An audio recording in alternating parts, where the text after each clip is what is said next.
The reason words matter is because when we cannot accurately name or describe a thing, we are powerless to take action. How could we?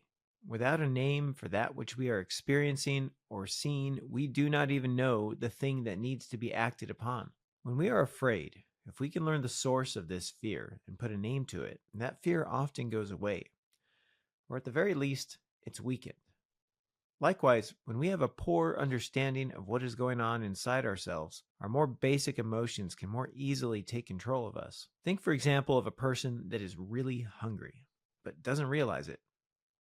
They're probably on a short fuse and maybe snapping at the people around them. And in that moment, they think that they're angry because somebody sneezed the wrong way, when actually, they're just hungry. In the past, I've brought up one of my favorite films, Spirited Away, which is a famous Japanese anime. There's a witch in that story that runs a bathhouse for spirits. When someone comes to her asking for work, she makes them sign a contract. Once the contract is signed, she takes ownership of their name and gives them another name. Once they have forgotten what their actual name was, they fall under her control. But I feel there's a depth to it. A person that understands themselves can do so much more to promote their own well-being than a person that does not. When we don't know or understand ourselves, we are not prepared to face the inevitable challenges of life that are going to come. It is as if when we do not know ourselves, we become slaves to our emotions because we cannot name or describe them. The witch, in my mind, represents those blunt, primal reactions such as fear or confusion that distract us from the truth or keep us from recognizing what the source of those reactions are.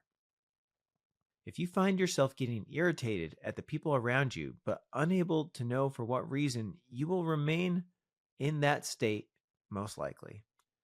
If you are able to recognize that your irritation is actually a symptom of a situation at work or some other problem, you gain the power to transfer that negative energy away from places it doesn't belong and move it to places it does.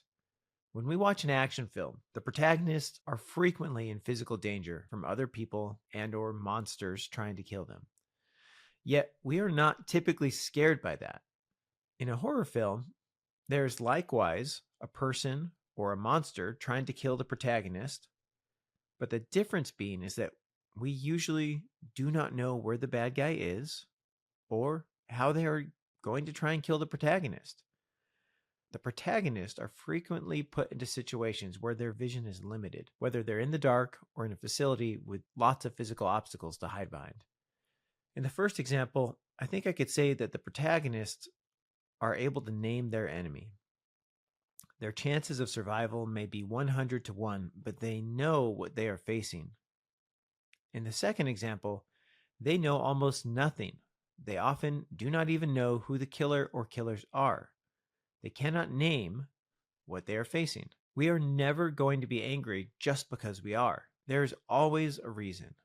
In the moment, it might be easy to think we're angry because the person next to us is being annoyingly cheerful or because they looked at us wrong. But the true name of what we are experiencing may be as simple as stress at work, a fight with a spouse, hunger, or maybe we took the wrong medicine. We may think we're uncomfortable at a party, but the true name of our distress may be that we don't feel like we are good enough to be there, or it may be that we don't know the social rules that are needed to thrive in that particular scenario.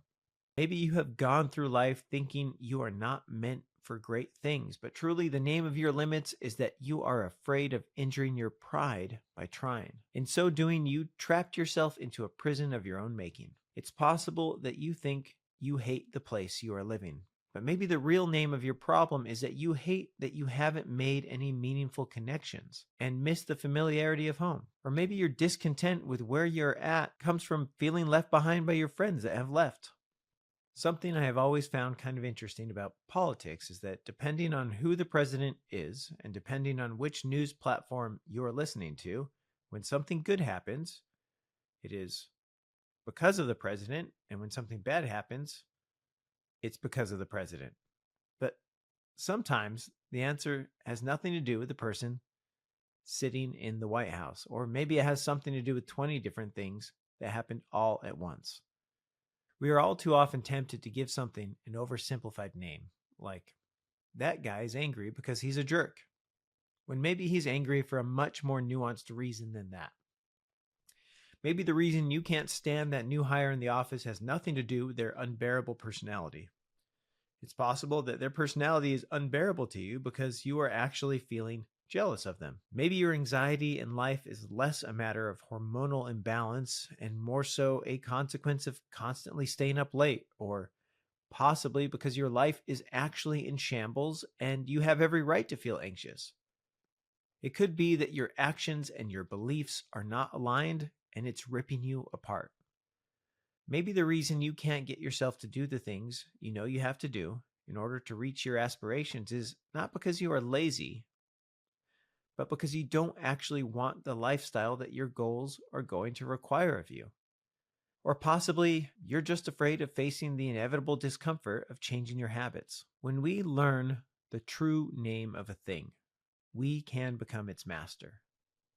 Look to know the true name of your fear, of your anxiety, and of your anger, and you will become the master of your own universe.